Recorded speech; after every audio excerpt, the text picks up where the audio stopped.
Te invitamos a comprometerte mes a mes y apoyar al DFI, Docencia Final Internacional. Tu donación es nuestro salario. Que Dios te bendiga.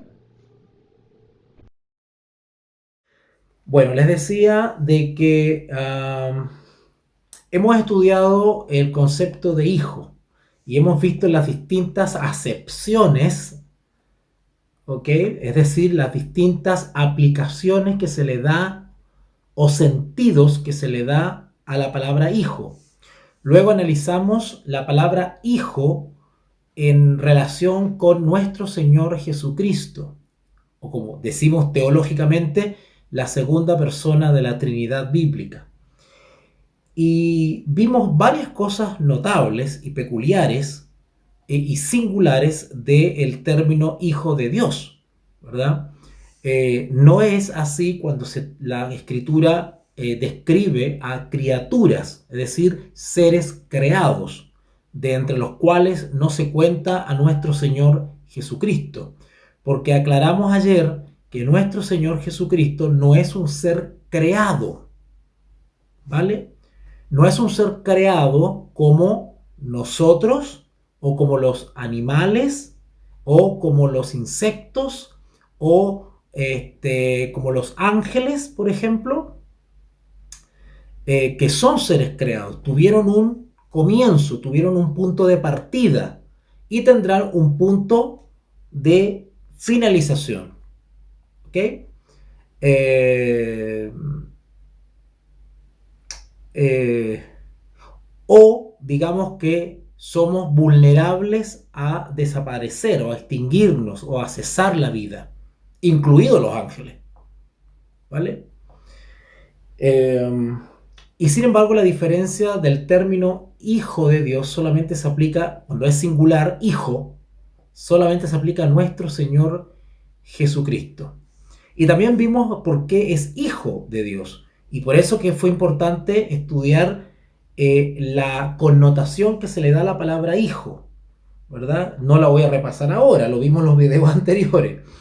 Pero gracias a eso pudimos entender de que cuando hablamos de hijo de Dios, no necesariamente estamos hablando de hijo desde el punto de vista carnal, físico, de parto, ¿verdad? Aunque ciertamente la Biblia lo menciona.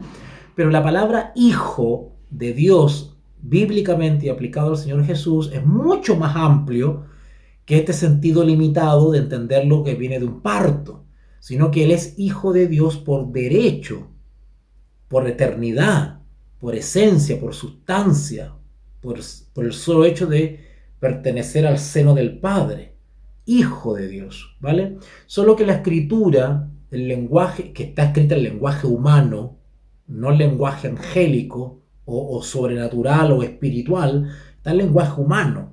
Entonces, para poder de alguna manera enseñarnos a nosotros, seres humanos finitos, es que la inspiración ha escogido ciertas palabras para que los escritores bíblicos puedan describir la relación que hay entre las personas que conforman la deidad. Y ha escogido de manera sabia, delicada, familiar, los términos padre, hijo, ¿verdad?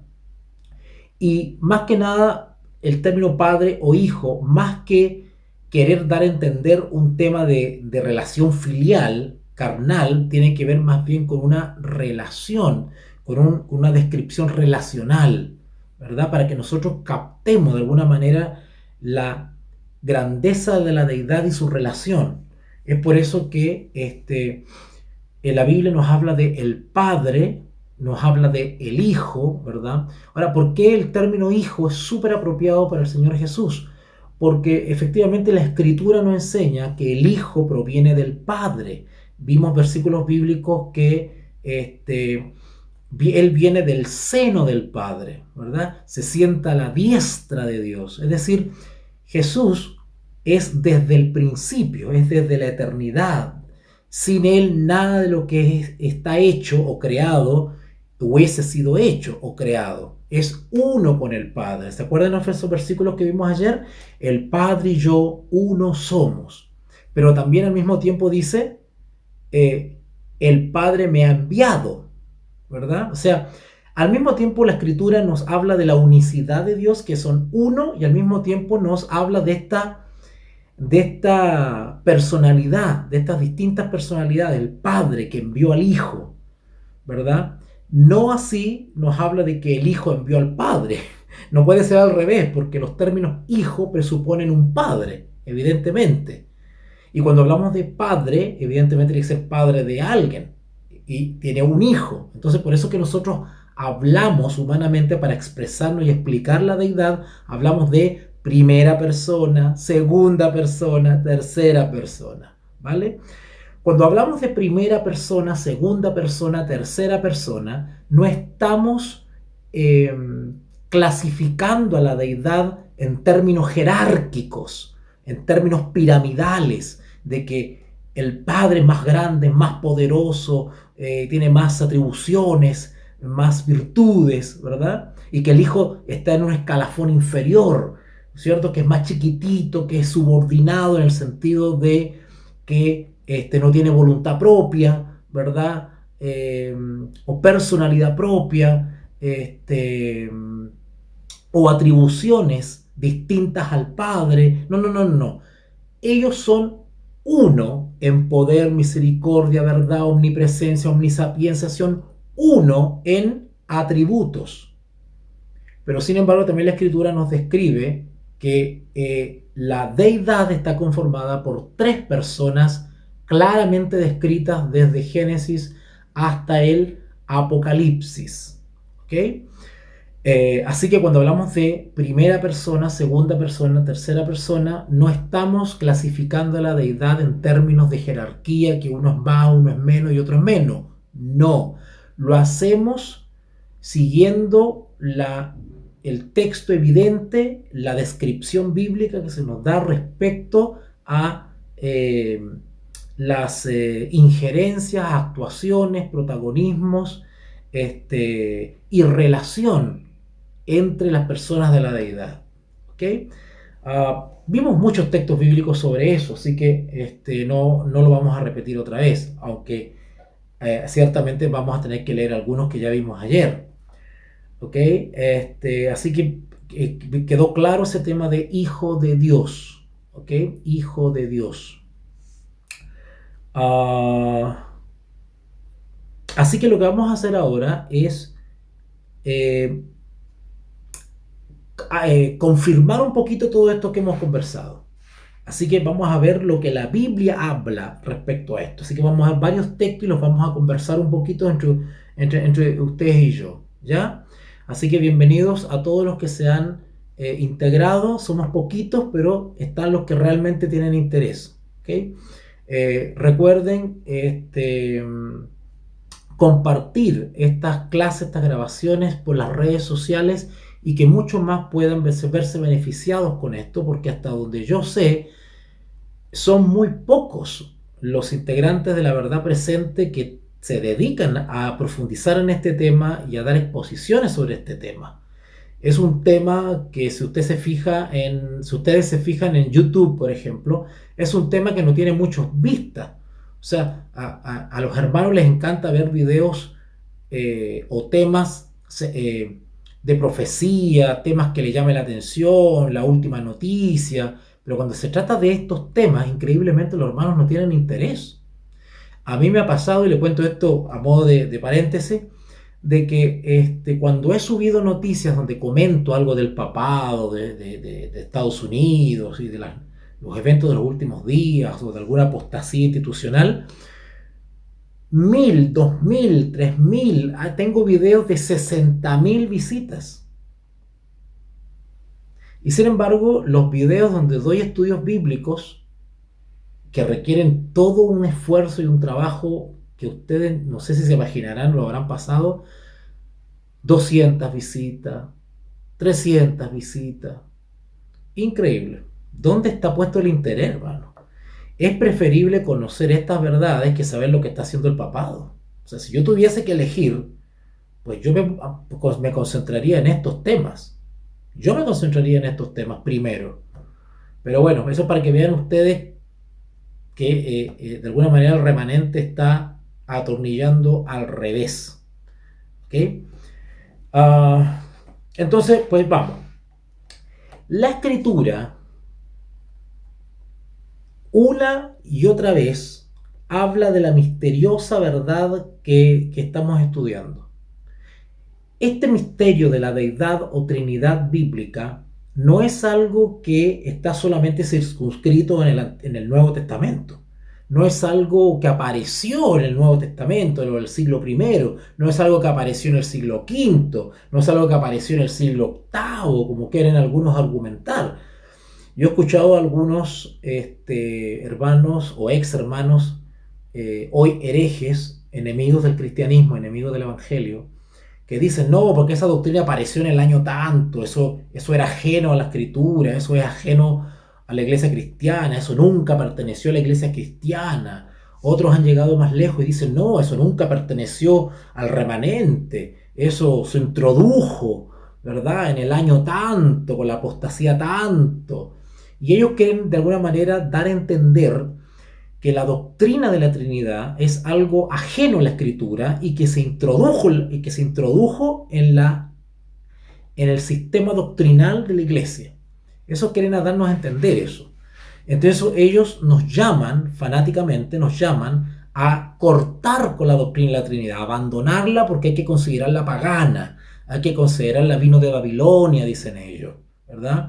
Que los pioneros, nunca creyeron en eso, dicen ellos, ¿verdad? Que eso se introdujo, ¿ah? Que siempre los pioneros se opusieron a eso y tienen toda una historia que arman ellos.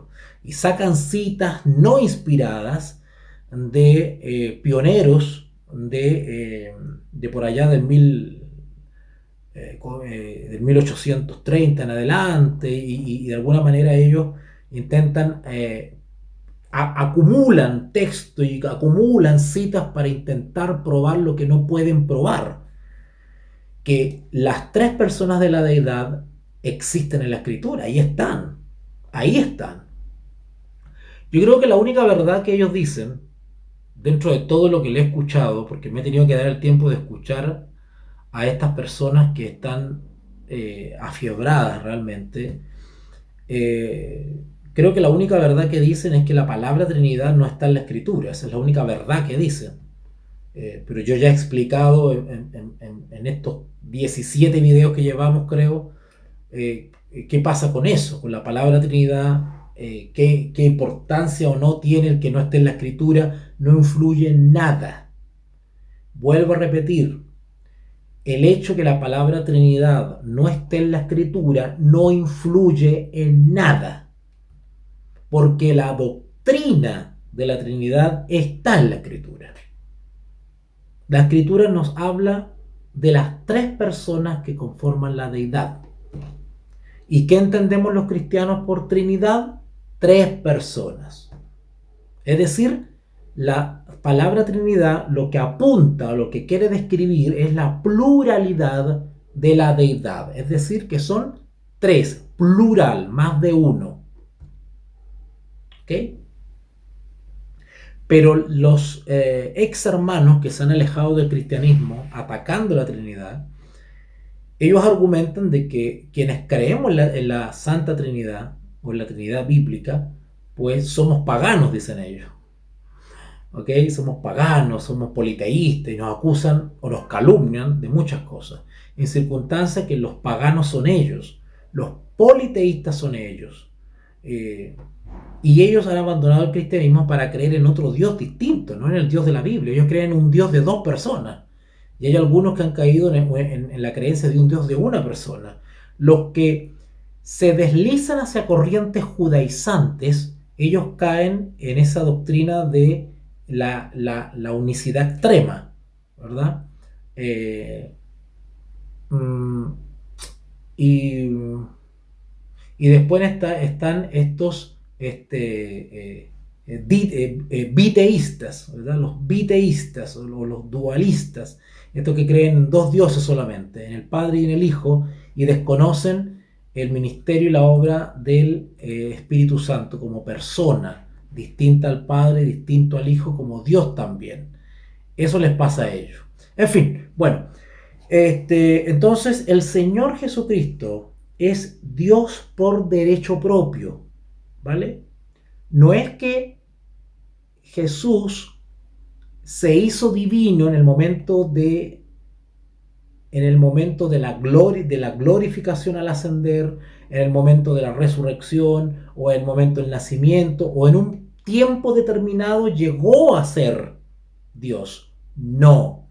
Jesús es Dios desde la eternidad. Es hijo de Dios desde la eternidad. Solo que en algún momento de la historia ocurrió un milagro, un misterio de la encarnación, el cual este Hijo eterno, que es Dios, se hizo carne y nació de mujer, carnal, física, de un parto, después de un embarazo normal, humano, pero fue engendrado por el Padre. Por eso estos términos que ustedes ven en la Biblia que dice primogénito, ¿cierto? O unigénito, ¿ok? Unigénito, primogénito, ¿ok? El primero y el único, hijo. No hay dos o tres, hay un hijo, ¿ok? Entonces, Jesús no solo es el verbo de Dios. No vamos a ver textos bíblicos en esto porque ustedes conocen esos textos. Ustedes pueden ir, por ejemplo, a San Juan capítulo 1, los primeros versículos, estos famosos textos que dicen, y el verbo era en el principio, y el verbo estaba con Dios, y el verbo era Dios. ¿Verdad? Ustedes conocen eso. Así que Jesús no solo es el verbo de Dios, sino que es la expresión exacta de la naturaleza de Dios. Es la imagen de Dios. ¿Okay? Jesús vino a revelar al Padre. Y esa expresión de que vino a revelar al Padre es una afirmación de la unicidad de Dios, de la unidad de Dios, que son uno. Entonces, ¿qué quiero decir con todo esto? De que la Escritura nos describe transversalmente tanto la unidad, es decir, que son uno, como también su pluralidad, que son tres. Y para descubrir eso hay que estudiar la Escritura como la estamos estudiando nosotros. Tomamos un texto y extraemos de ahí la unidad, donde se nos describe que es uno. Vemos otros textos y se nos describe también que son tres. Entonces, para poder entender humanamente y bíblicamente la deidad o la Trinidad, necesitamos analizar los textos a la luz de la información general apoyada por otros textos también. Porque si yo solamente escojo algunos textos caprichosamente y solamente leo los textos o acepto los textos que hablan del Padre y el Hijo, el Padre y el Hijo, el Padre y el Hijo, pues entonces yo me salgo del cristianismo para creer en un Dios de dos personas. Y eso no es cristianismo, eso se llama apostasía y es herejía. ¿Okay? Pero si yo incluyo, aparte de esos textos, que los hay, el resto de textos que sí se describe, lo hemos estudiado acá, el Padre, el Hijo y el Espíritu, y hemos estudiado los pronombres personales y las expresiones que dan a entender una persona distinta al Padre y distinta al Hijo, que se llama Espíritu Santo o Espíritu de Dios o Espíritu de Cristo o Consolador o lluvia temprana o lluvia tardía o viento o aceite o siete espíritus. Tiene muchos nombres. ¿Ok? ¿Ok? Así que tampoco vamos a ver texto en ese sentido respecto a que Jesús es la expresión del Padre. También lo hemos visto, esos textos. Hebreos 1:3, por ejemplo. ¿Okay? Jesús es la imagen del Dios invisible. ¿Se acuerdan cuando Tomás le dice al Señor Jesús, muéstranos al Padre y nos basta? Y Jesús lo mira a Tomás y le dice, niño, tanto tiempo que estoy entre vosotros y no me habéis visto y no me reconocéis. Jesús es la imagen del Dios invisible. A Dios Padre nunca nadie le ha visto, pero el que ha visto al Hijo ha visto al Padre, porque el Hijo es la imagen de Dios. El punto principal que se subraya constantemente es que el Hijo no es lo que es sin el Padre. El Hijo no podría ser Hijo de Dios sin el Padre. ¿Vale? Y el Padre no podría ser lo que es sin el Hijo.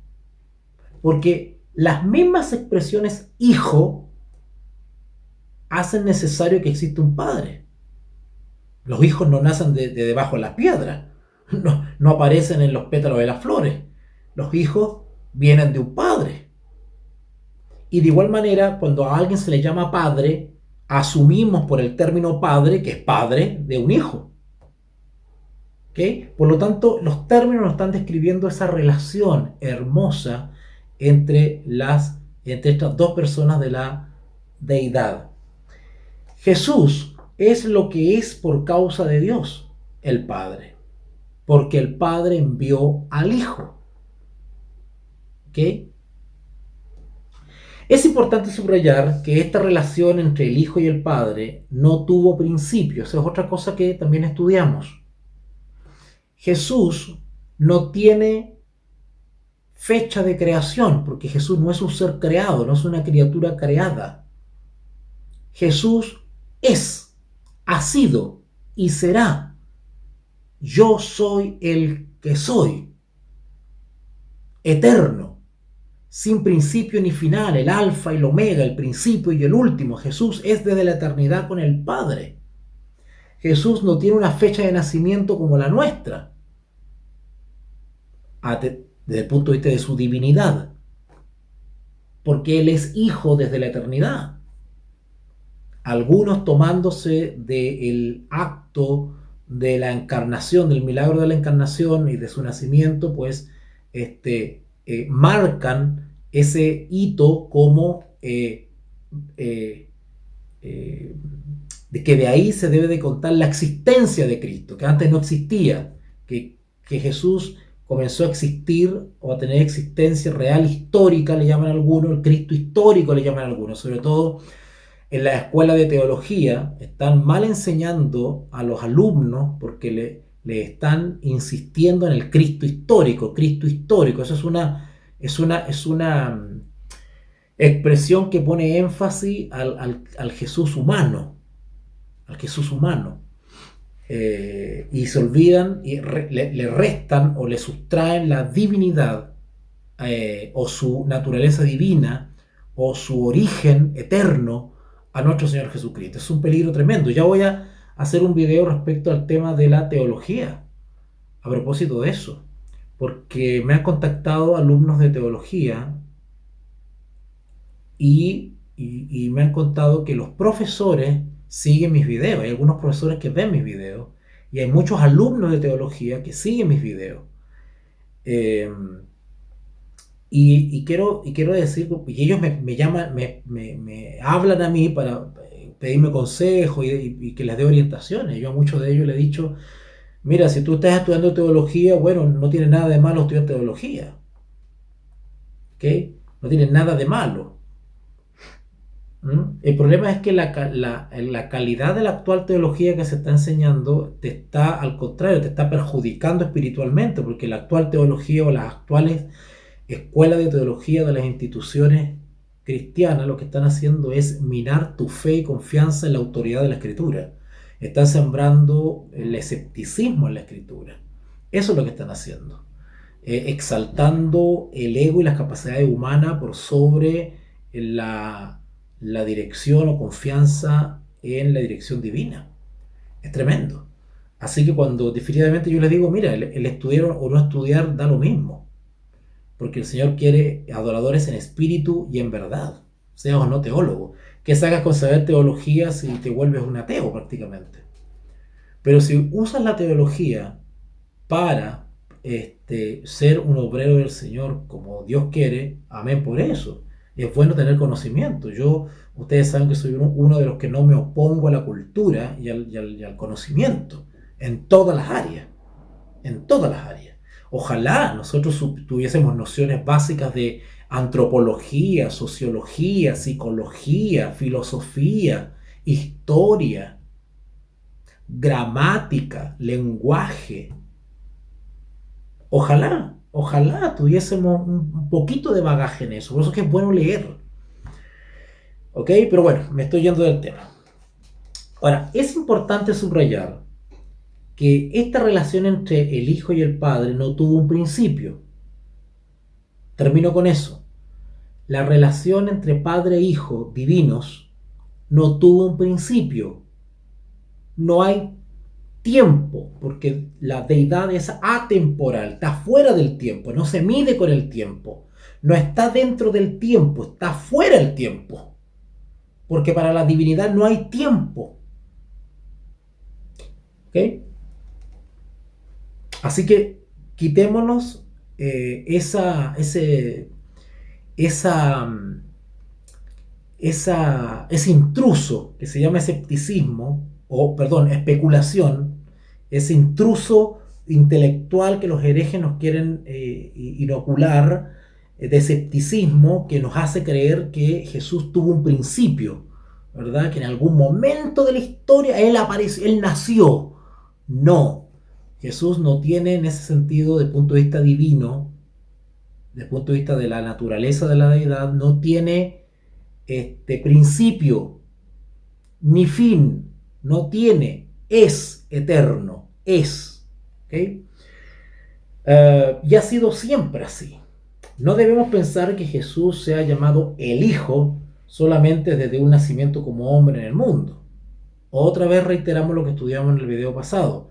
Cuando a Jesús se le llama Hijo, no tenemos que entenderlo del sentido restringido. María, encarnación, nacimiento, parto, no. El término hijo es mucho más amplio. ¿Okay? Jesús es hijo de Dios desde la edad sin fin para atrás. En el libro de Juan, y ahí vamos a ir, vayan por favor al libro de Juan capítulo 1. Juan capítulo 1. Vamos para allá. Juan capítulo 1. Juan capítulo 1, versículos 14 al 18. El Evangelio según San Juan, capítulo 1, versículos del 14 al 18. Dice así. Aquel verbo, hablando de Jesús, aquel verbo fue hecho carne y habitó entre nosotros, y vimos su gloria, gloria como del unigénito del Padre. Lleno de gracia, lo describe, y de verdad. Juan dio testimonio de él, o sea, Juan el Bautista, y clamó diciendo: este es de quien yo decía, porque era primero que yo. Cuando Juan el Bautista dijo, este cordero que viene aquí a bautizarse al río, el que yo les decía que era primero que yo, no en el sentido porque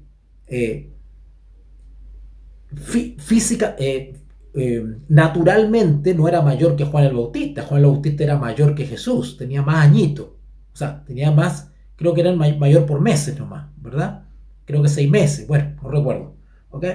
No en ese sentido, sino que era antes que yo en el sentido eterno, porque Juan creía de todo corazón, y así lo aceptó, que Jesús era el Hijo de Dios. Por eso que dijo, porque era primero que yo, porque era desde la eternidad, era desde cuando estaba en el seno del Padre. Versículo 16. Porque de su plenitud tomamos todos, y gracia sobre gracia. Pues la ley por medio de Moisés fue dada, pero la gracia y la verdad vinieron por medio de Jesucristo. A Dios, hablando del Padre, nadie le vio jamás, hasta ahora.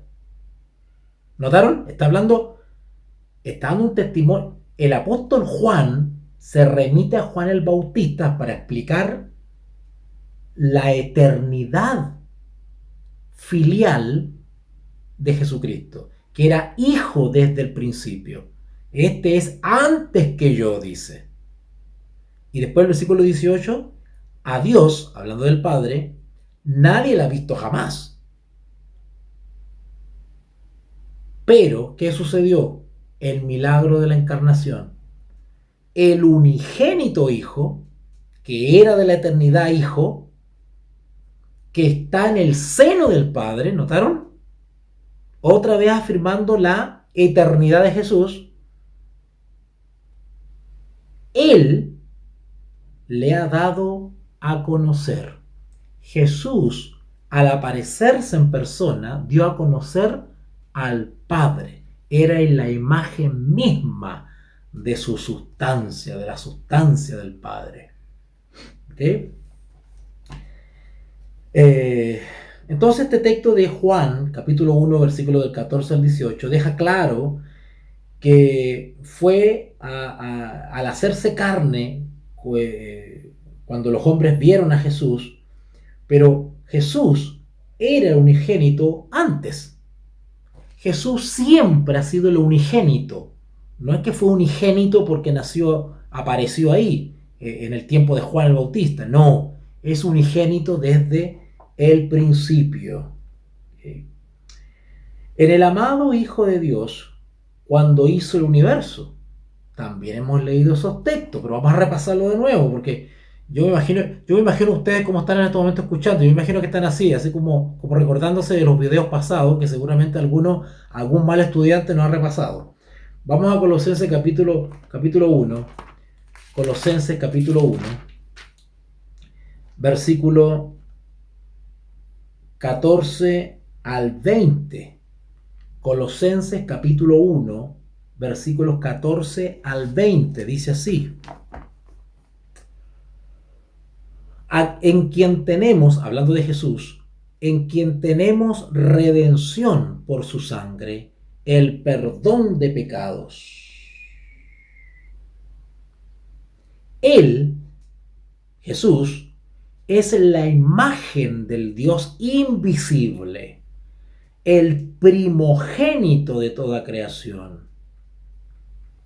Y ya aclaramos ese texto, porque este texto lo usan para decir que Jesús fue creado. No, eso no está diciendo que Jesús fue la primera criatura en crearse, ¿okay? Sino que está diciendo ahí que Jesús es desde antes que se creara cualquier criatura. ¿Ok? Versículo 16. Porque en Él, en Jesús, fueron creadas todas las cosas. ¿Notaron? En Él fueron creadas las cosas. Porque Jesús participó del acto creativo. No es que se creó a Jesús y Jesús después creó. No. Al ser uno con el Padre, el unigénito, el Hijo de Dios desde la eternidad, Él, el Padre y el Espíritu Santo crearon. Si no, tienen que ir al Génesis, ustedes conocen los textos.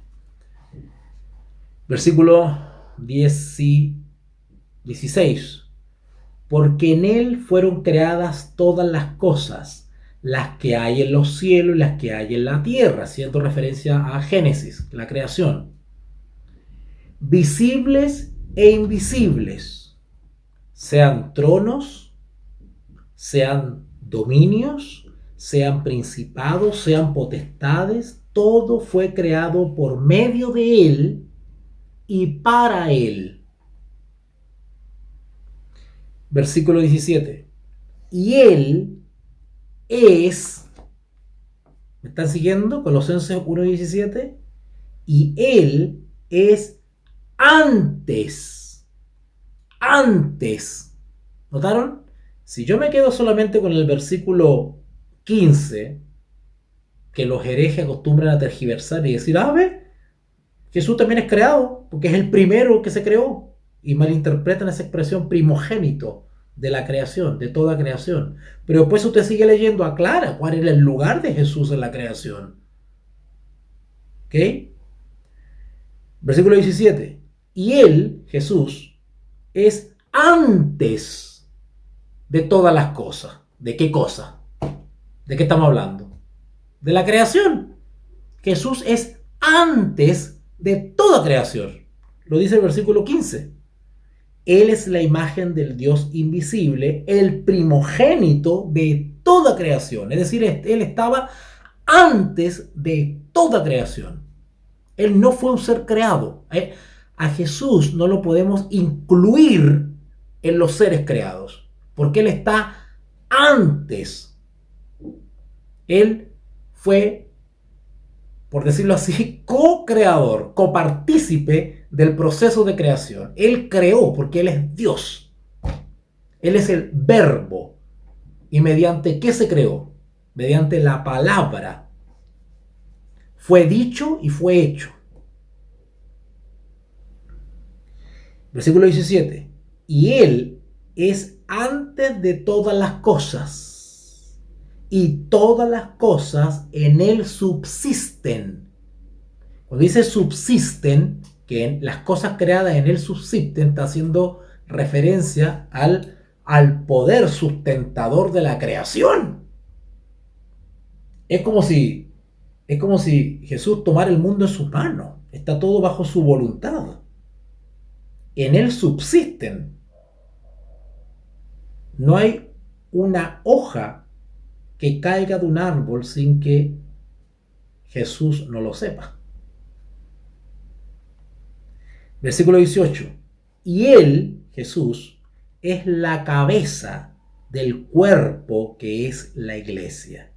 O sea, es el Señor de la iglesia. Él es el principio, el primogénito otra vez, de entre los muertos. ¿Okay? Este texto me lo he explicado ya. Yo no me voy a detener acá, tienen que escuchar los videos. Porque es el primogénito de los muertos. Es el primogénito de entre los muertos. Para que en todo tenga la preeminencia. ¿Notaron? Primogénito de entre los muertos.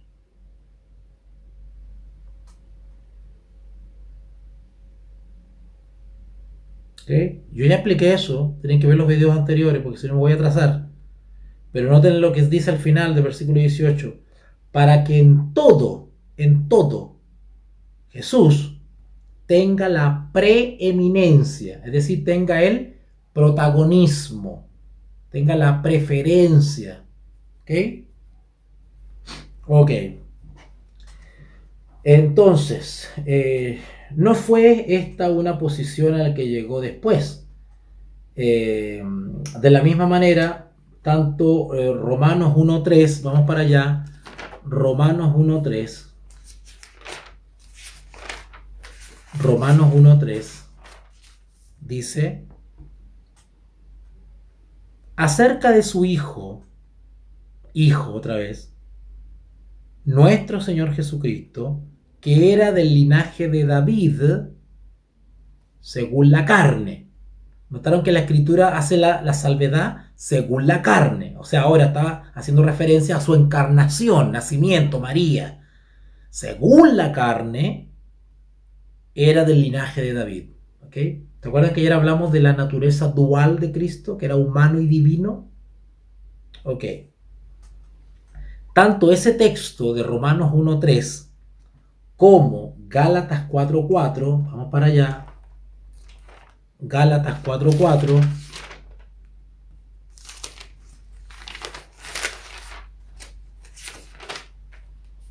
dice así, Gálatas 4.4, pero cuando vino el cumplimiento del tiempo, es decir, el tiempo en que tenía que aparecer Jesús en la escena de la historia humana, pero cuando vino el cumplimiento del tiempo, Dios envió a su Hijo, nacido de mujer, referencia a su naturaleza humana.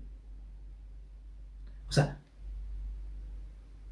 es hijo eterno y también tiene una connotación terrenal, el hijo, porque también es hijo desde el punto de vista maternal, nació como cualquiera de ustedes y yo hemos nacido. Nacido de mujer y nacido bajo la ley. Cuando dice nacido bajo la ley, está hablando que nació bajo la vigencia de la ley mosaica, bajo la jurisdicción de la ley mosaica. En ese tiempo nace Jesús. ¿Ok? Ok. Entonces, tanto Romanos 1.3, que ya leímos, y Gálatas 4.4, que ya leímos, describen cómo el Hijo de Dios, antes de hablar, lo describe como Hijo de Dios, antes de hablar de su nacimiento. ¿Ok? Ok. O sea, los textos que leímos lo tratan de Hijo de Dios, aún antes de nacer, porque lo que acabamos de leer no es el nacimiento como tal, sino que está diciendo, venido el tiempo, Dios envió a su hijo. A ver, voy a detener otra vez, porque estoy picando fino, pero ustedes tienen que entender esto, porque si no los herejes van a barrer con ustedes. ¿Ok? Estoy leyendo Gálatas 4.4, no me voy a quedar con Romanos 1.3, voy a quedarme solamente con Gálatas para poder explicar esto. Noten el texto. Pero cuando vino el cumplimiento, Gálatas 4.4, Gálatas 4.4, pero cuando vino el cumplimiento del tiempo, es decir, que ya Belén Efrata tenía que nacer Jesús, Dios envió a su Hijo. Note, Dios envió a su Hijo. ¿Cómo lo trata? De hijo. ¿Había nacido? No. Envió a su Hijo.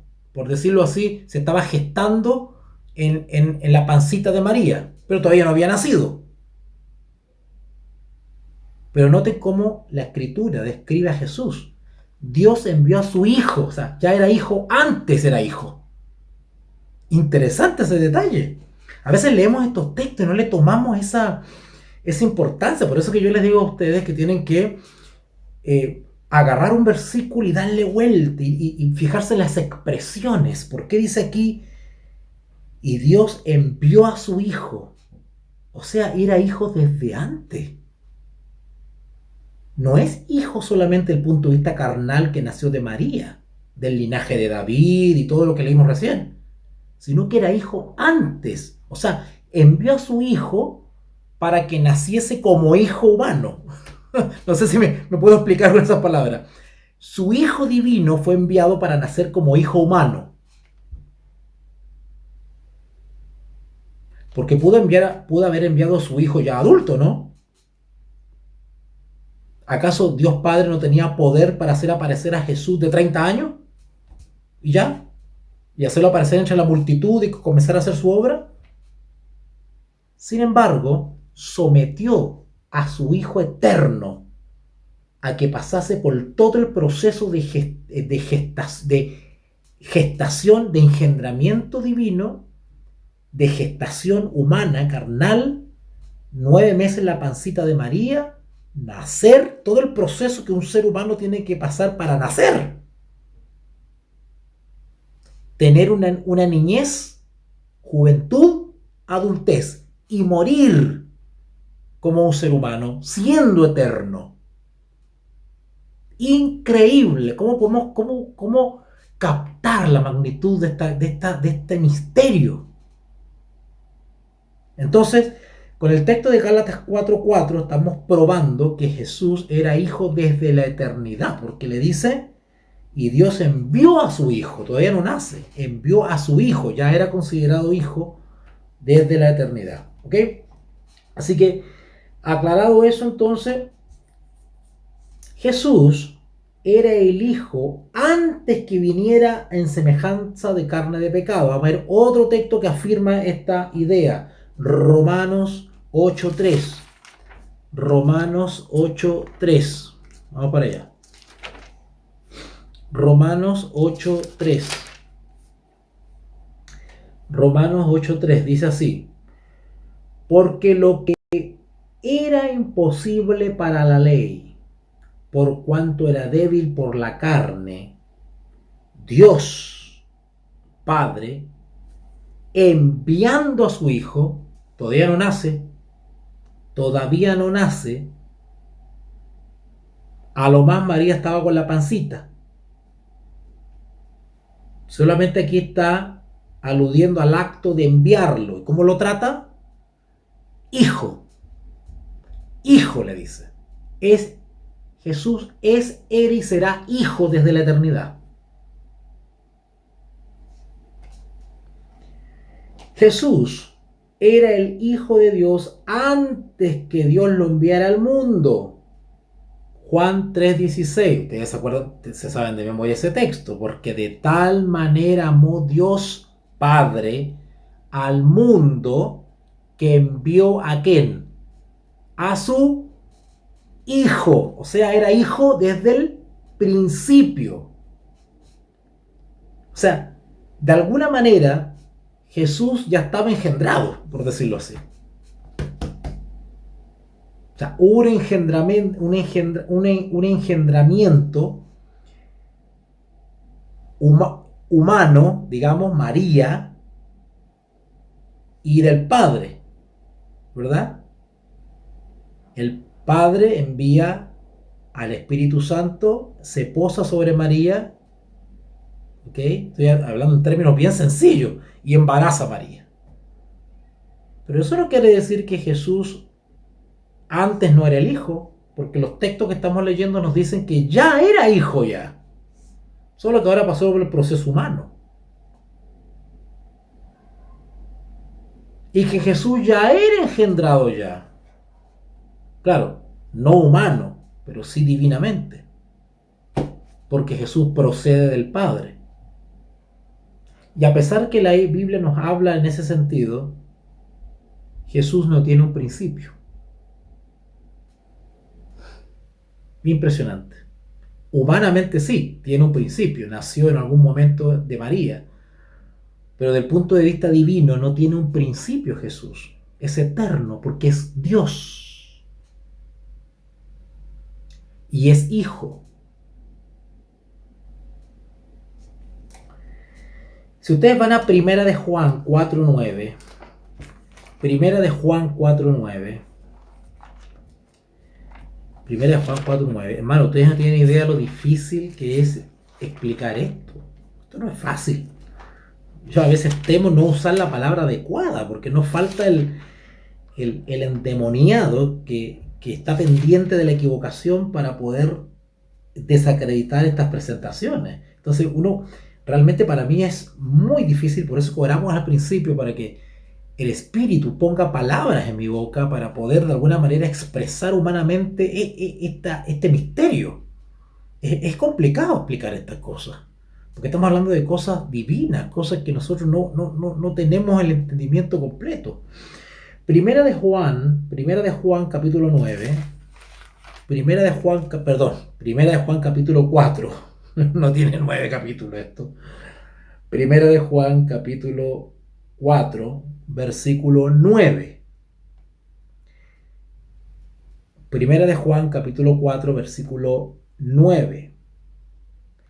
En esto se mostró el amor de Dios para con nosotros, en que Dios, Padre, envió a su Hijo unigénito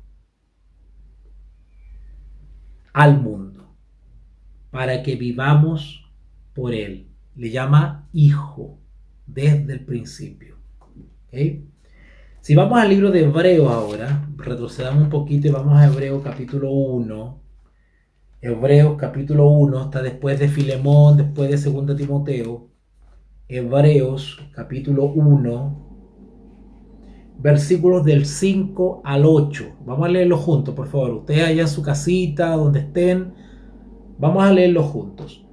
Hebreos capítulo 1, del versículo 5 al 8. Y de hecho, la Reina Valera se subtitula El Hijo Superior a los Ángeles. ¡Wow! Parece que los traductores o los copistas tenían claro la naturaleza de nuestro Señor Jesús. Que el Señor Jesús no es una criatura creada. Quien diga eso es una herejía. Yo he escuchado a algunos que dicen que Jesús era un simple hombre, como usted y como yo, y llegó a ser el Hijo de Dios. O algunos dicen no, como dicen los judíos, ¿verdad? Los judíos. La religión judía cree que Jesús era simplemente un gran rabí, un gran maestro. No reconocen a Jesús como el Hijo de Dios.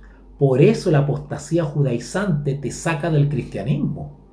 Porque cuando tú te empiezas a mesianizar y a volverte medio Yahshua y Jesús y qué sé yo, y perdón, y Yahvé y Yahweh y Yahshua, y empezamos con toda esta locura judaizante, comenzamos a caer en las premisas del judaísmo y alejarnos de las premisas cristianas. Y de ahí la apostasía de que los hermanos que han sido cristianos y se pasan al judaísmo comienzan a cuestionar la naturaleza y la divinidad de Jesús. Es fuertísimo. O sea, comienzan primero dudando del Espíritu Santo, interpretando cualquier cosa del Espíritu Santo, y después siguen con Jesús para quedarse en una unicidad extrema. Creen que afirman la verdad bíblica que Dios uno es, pero se quedan ahí. Ignoran a Jesús y al Espíritu Santo. O sea, esto es una apostasía tremenda si nosotros no captamos el texto bíblico. Bueno, dice el versículo 5 entonces, Hebreos 1:5, porque ¿a cuál de los ángeles dijo Dios jamás, mi hijo eres tú? Claro, nosotros hemos leído en la Escritura que a los ángeles también se les llama hijos, pero en plural, hijos. Nunca le ha dicho a un ángel hijo, nunca, porque el singular está reservado para Jesús. Por eso que acá el apóstol hace un desafío y pregunta, dice, porque ¿a cuál de los ángeles dijo Dios jamás, mi hijo eres tú? Porque el concepto de hijo está reservado a Jesús. Yo te he engendrado hoy. Mire qué lindo lo que le dice el Padre a Jesús. Yo te he engendrado hoy. Y otra vez, yo seré a él Padre. Está hablando, se supone que son palabras de Jehová, de Dios. Yo seré a él Padre. ¿Por qué? Porque lo engendró. Y él me será a mí hijo. Y otra vez, cuando introduce al primogénito en el mundo, dice, adórenle todos los ángeles de Dios. ¡Wow! Porque Jesús, como Dios, merece toda la gloria y toda la honra y toda la alabanza de parte de los seres creados, ya sean estos ángeles o seres humanos. Todos al unísono tienen que glorificar al Hijo de Dios, a quien el Padre engendró. a quien el mismo Padre dice, y seré para él Padre. Versículo 6. Y otra vez, cuando introduce al primogénito en el mundo, o sea, nacimiento en Belén, dice, adórenle todos los ángeles de Dios.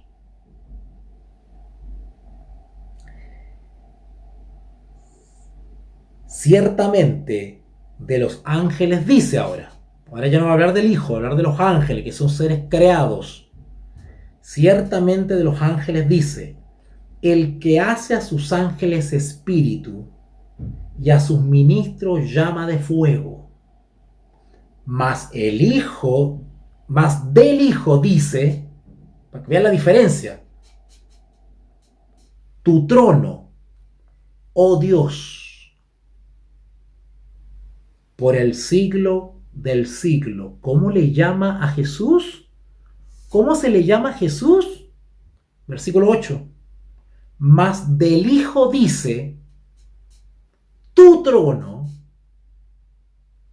o sea, el mismo del Padre, porque hay un solo trono, no como dicen los herejes que hay 2, 3 tronos, hay un trono, ¿verdad? Tu trono, o sea, el de Jesús, ¿cómo le llama? Oh Dios, por el siglo del siglo, o sea, eternamente sin fin.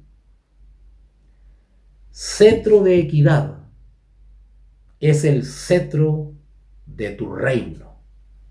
¡Qué hermoso! ¡Qué maravilla! Esto que acabamos de leer es un pasaje especialmente importante. Declara que como hijo, el Señor Jesucristo es Dios y reina en un trono eterno. Es a Él a quien, como el primogénito, se le introduce en el mundo. Su calidad de hijo es eterna. Esta relación con Dios el Padre no tuvo principio. Estoy repasando, hermano, todo lo que ya hemos visto en los dos últimos videos. Nadie conoce al Hijo sino el Padre, ni el Padre conoce a alguno sino el Hijo, y aquel a quien el Hijo lo quiera revelar. Mateo 11:27. Si vamos a Juan, vamos al Evangelio de Juan ahora. Vamos al Evangelio de Juan. Yo no sé si voy a alcanzar a terminar hoy día. ¿Ok? Vamos al Evangelio de San Juan. Vamos ya con los últimos versículos. Parece que me extendí más de lo que tenía programado. San Juan, vamos al último texto entonces. San Juan capítulo 5. San Juan capítulo 5, versículos 16 al 47. No lo vamos a leer todo. Voy a comentar de manera saltada este texto, este relato, pero ustedes lo pueden leer por completo con más tranquilidad y después repasar el audio o este video.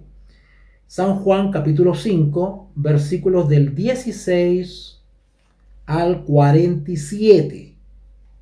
Entonces, ¿qué quiero hablar acá? Que aquí en este texto de San Juan capítulo 5 del versículo 16 al 47 Jesús habla extensamente acerca de su relación singular con Dios el Padre. Por ejemplo, el versículo 18, Juan 5:18, muestra que Jesús llamó a Dios su propio Padre. En otras palabras, Dios era su Padre de una manera como lo era para nadie más, es decir, era su padre. Lo llama de una manera especial, era su papá, su papito, su padre. No era cualquier padre, ni era el mismo padre de ustedes, ni mío, era su padre. Leamos el versículo 18 entonces, Juan 5:18. Por esto los judíos aún más procuraban matarle, porque no solo quebrantaba el día de reposo, sino que también decía que Dios era su propio padre. No era un padrastro, no era un familiar, no era un padre adoptivo, era su propio padre. En términos humanos podríamos decir gene de sus genes, neurona de sus neuronas, sangre de su sangre. Era su propio padre, es decir, había un lazo divino, sustancial, que lo unía a él y lo hacían uno. Su propio padre, ¿no? El término es súper íntimo, su propio padre. ¿Ok? Ok.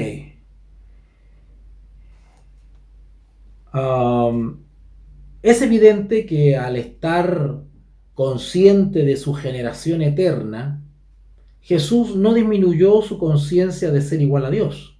Sin embargo, a continuación mostró que si bien hacía las mismas obras que el Padre, era incapaz de obrar independientemente de él. O sea, el ministerio de Jesús y su vida y su testimonio personal siempre, siempre dio a entender de que si bien era humano, pero también estaba en un mismo propósito con el Padre. O sea, nunca hizo nada en contravención, contradicción o en rebeldía con su Padre. ¿Se acuerdan esos textos cuando Jesús dice las obras del Padre yo hago? ¿Okay? O me deleito en hacer las obras del Padre. ¿Se acuerdan de esos textos? Estoy parafraseando. ¿Okay?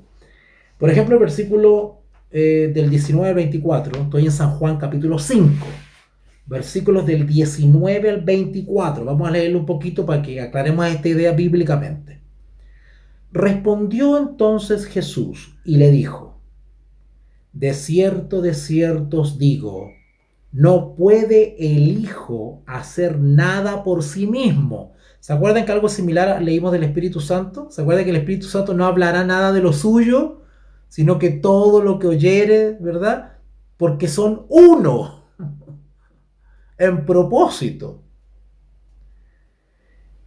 De cierto os digo, que no puede el Hijo hacer nada por sí mismo, sino lo que ve hacer al Padre. Porque todo lo que el Padre hace, también lo hace el Hijo igualmente. Lo que está describiendo este versículo es la unidad de Dios, que somos uno, a pesar de que hay dos, Padre y Hijo, somos uno.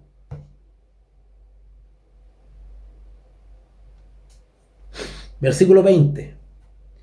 Porque el Padre ama al Hijo y le muestra todas las cosas que Él hace, y mayores obras que éstas le mostrará, de modo que vosotros os maravilléis. De alguna manera haciendo referencia al poder divino que actuaba sobre Jesús, en Jesús cuando hacía sus milagros. Versículo 21. Porque como el Padre levanta a los muertos, noten, el Padre levanta a los muertos y les da vida, wow. Así también el Hijo a los que quiere da vida. Lo que está describiendo el versículo 21 es la unidad de la deidad o de la Trinidad bíblica. Cuando Jesús obraba, cuando Jesús levantó a Lázaro, ¿qué hizo antes de levantarlo? ¿Oró a quién? Al Padre. ¿Quién levantó a Lázaro entonces? ¿El Padre o el Hijo? ¿Quién lo levantó?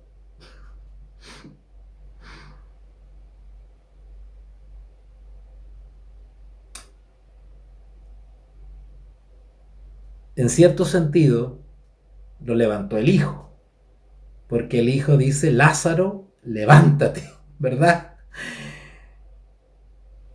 Pero en realidad, ¿quién es el Hijo? Dios. El Padre obraba a través del Hijo, porque el Hijo era la imagen de Dios. Era Dios hecho hombre.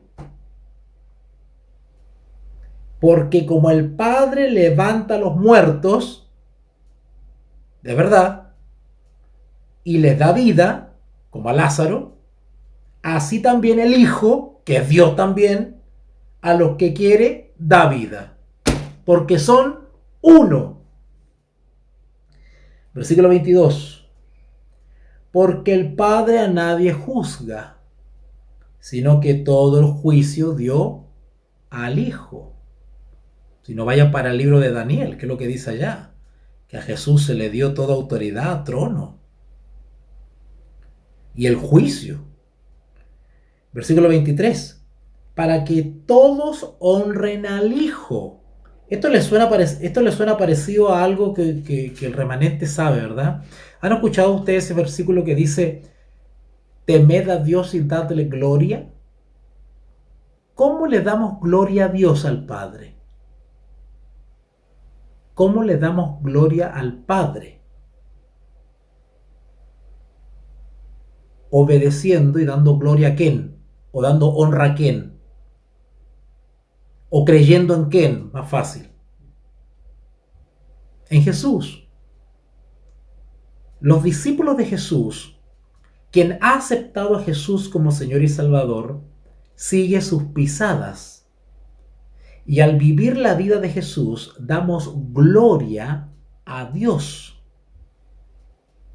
Porque así como Jesús con su vida honró al Padre, de igual manera nosotros, como discípulos de Jesús, vivimos la vida de Jesús.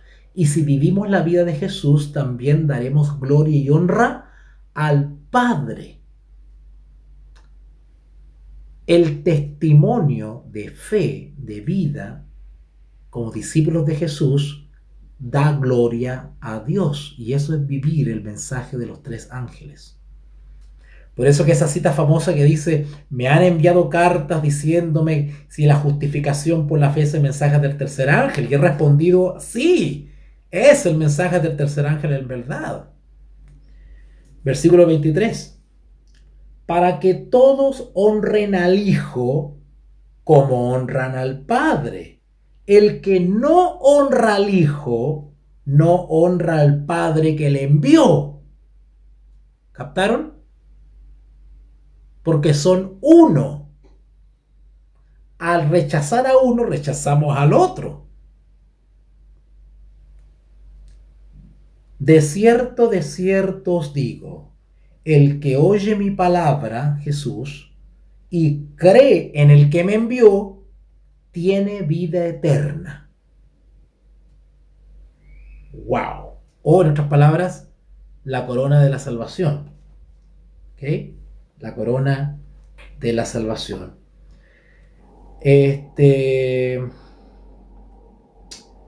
Bueno, vamos a dejarlo hasta acá. Se me pasó un poquito el tiempo. Esto es tan hermoso, es tan apasionante, hermano. Vamos a dejarlo hasta acá. Quedamos entonces en San Juan capítulo 5, versículo del 19 al 24. ¿Ok? Vamos a terminar con un par más.